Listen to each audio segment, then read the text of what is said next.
C'est une énième cas de violation de la liberté de la presse qui se déroule dans la province du Sankuru. Dans une vidéo largement diffusée sur Internet, on voit deux journalistes en train de se faire tabasser pour raison de leur travail. Selon les GED, ces deux journalistes, l'un d'une station locale de la RTNC et l'autre de la radio Lusanganya, une station privée, ont reçu des coups il y a 2 semaines par une équipe de la police envoyée par le gouverneur. Ils sont accusés de diffuser le message de haine et de saboter les actions du gouverneur. Le président du GED, Chivis Chivwadi, s'insurge encore contre cette montée cette année 2020 d'atteinte à la liberté de la presse en RDC après avoir enregistré une diminution l'année dernière. Le GED, en collaboration avec un cabinet d'avocats de la place, ont porté plainte pour coups et blessures. C'est une convocation qui a été adressée à monsieur le gouverneur de la province du Sankuru, monsieur Joseph Mukumadi.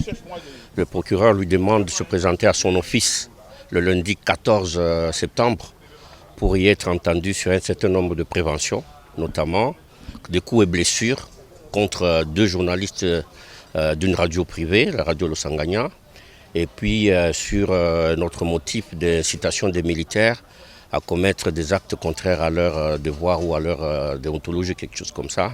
Il a dépêché sur place, il a organisé une descente punitive dans l'installation de ces médias. Des matériaux ou le matériel de ces médias a été détruit. Ces 2 médias ont été fermés pendant plusieurs jours.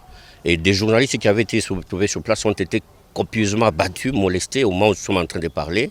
2 d'entre eux se trouvent encore en soins intensifs dans un hôpital à Lodja. Il s'agit de cas graves, non seulement d'atteinte à la liberté de la presse et de l'information, mais aussi d'abus de pouvoir qui ne doivent pas rester impunis. Chivis Chivwadi souhaite la création d'une loi de protection des journalistes en remplacement de la loi de 83 qui ne protège pas assez les journalistes.